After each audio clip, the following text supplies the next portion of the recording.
was a death sentence being signed. It was a threat to Daniel's prayers. If you read Galatians 4, verse 4, the Bible, Paul says, at the fullness of time, Christ was born. Sometimes when you read a verse like this, it seems like things happened just one after another during, there and then, just things prayed, answered, given, and goes like that. We don't see the gaps in between the verses. That what was the gap in between from the time he prayed and the time God? I was talking to my children during the last week. We were having our devotion in the morning, and we're reading John, the book of John. We're on chapter 17. Then we're reading the prayer of Jesus. Then we read the verse which said when Jesus was saying that, I am praying for these disciples. And he goes on saying, not these only, but even those who are going to believe the word which are going to be taught by these disciples. I'm also praying for them. Then I posed a question. Did Jesus pray for us? One of my daughters said, no.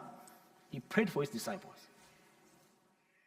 Then I said, what about when he said, I also pray for those who, are we not part of that? Did we not accept the message that was preached by the disciples? And said, oh yes, so he prayed for us.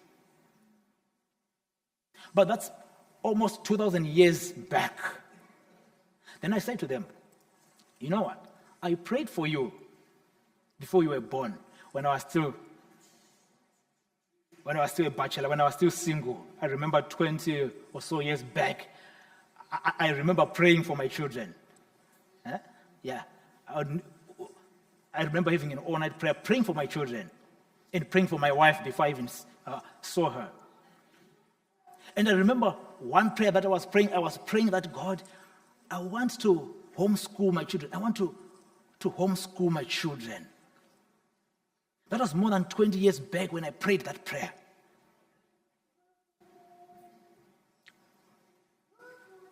Then I got married, had 3 children, going to school. My wife says, no homeschooling here. Let them go to school. And they went to school.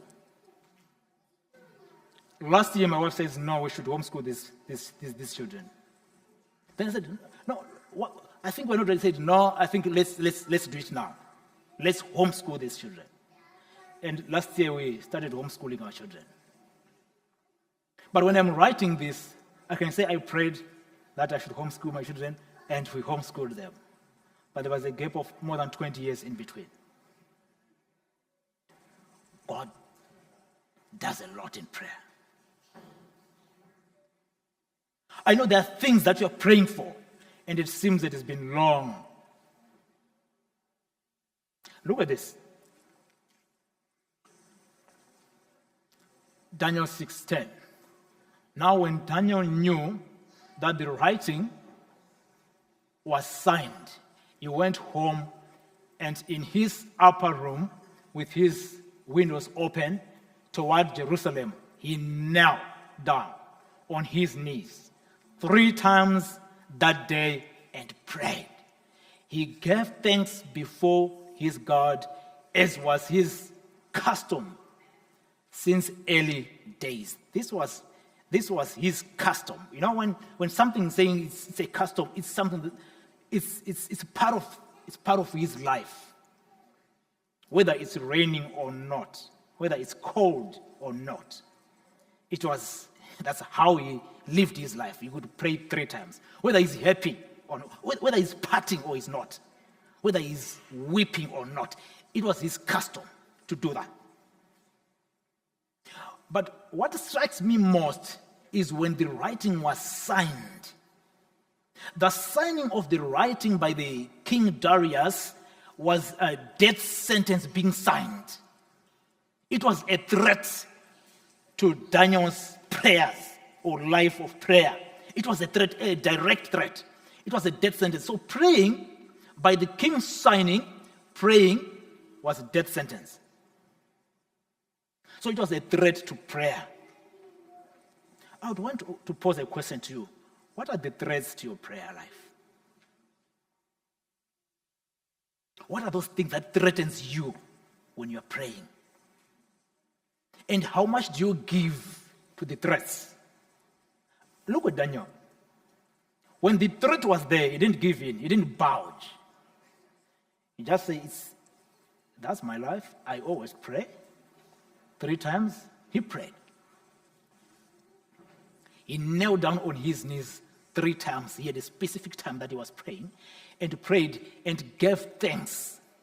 And because of the threat which was there, his prayer was not changed by the threat. He was not molded in his prayer life by the threats of prayer. He gave thanksgiving to God. Many times there are threats that comes in our lives. And when they're coming, they threaten us. And when they're threatening, how much do they affect your prayer life? It might be your marriage, your relationship in your family. It's a threat. The way you relate to your siblings, it's a threat to your prayer life. To your spouse, can be a threat to your prayer life. Do you budge? Or you are like Daniel, who 3 times he continued praying, not looking at the consequences, which might be negative.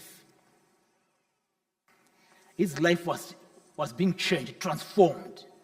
Just like Jabez, he was transformed by his own prayers. And Daniel, he didn't. So to me, it was really a challenge. That what really threatens me, and say 3 times a day he prayed. How many times do you pray a day? How many times do you pray? Just think, how many times do you pray? And how many cups of coffee do you have a day? And how many times do you pray? I'm not saying don't drink coffee. I'm saying what really takes much of your time? Do you feel something when you don't pray? Or you don't feel anything, but you can feel something when you don't take your coffee? Daniel would pray 3 times under a threat when he was in a foreign land as a slave. Remember, he was also a eunuch. Not by choice, but by force. But he didn't focus on that. You pray to God. What is affecting your life, your prayer life?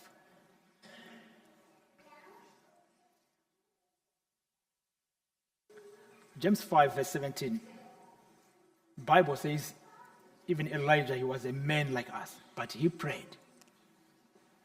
He was a man of passions, just like you and me, but he prayed. The difference was he prayed to God.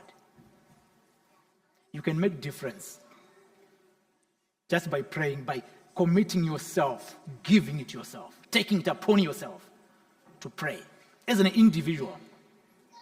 Before you look at your spouse or your children, before you look at your parents, just you as an individual, take it upon yourself to have time to talk to God in prayer.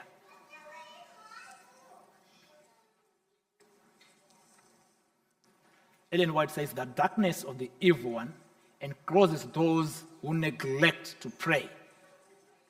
The whispered temptations of the enemy entice them to sin.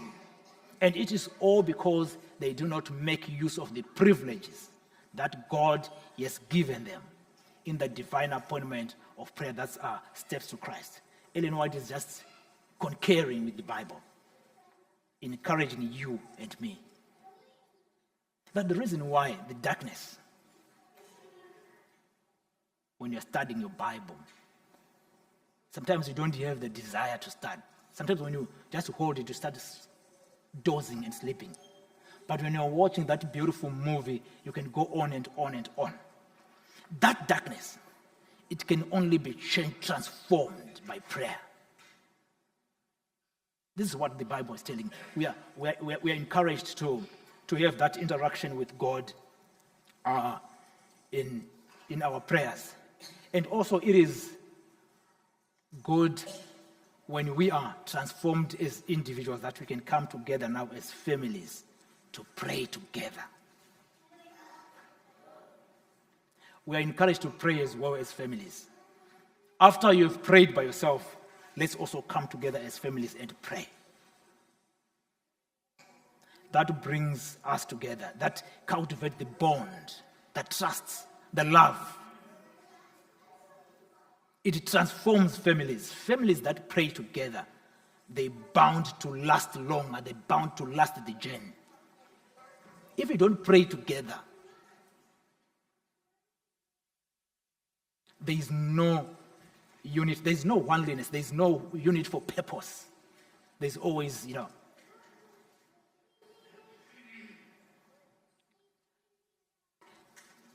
I would want to read from Acts chapter 10. I want to read this experience of this family that prayed. They were praying. There was a certain man in Caesarea called Cornelius, a centurion of what was called the Italian regiment, a devout man and one who feared God with all his household, who gave alms generously to the people and prayed to God always. This was Cornelius, a well-to-do man, but he is known of praying to God. I will go to verse. I'm not going to. Maybe you can have your spare time and read the whole chapter. But I'm going to verse 24, which says, "In the following day, they entered Caesarea. Now Cornelius was waiting for them, and had called together his relatives and close friends. As Peter was coming in, Cornelius met him and fell down at his feet and worshipped him. But Peter lifted him up, saying, 'Stand up. I myself am also a man.'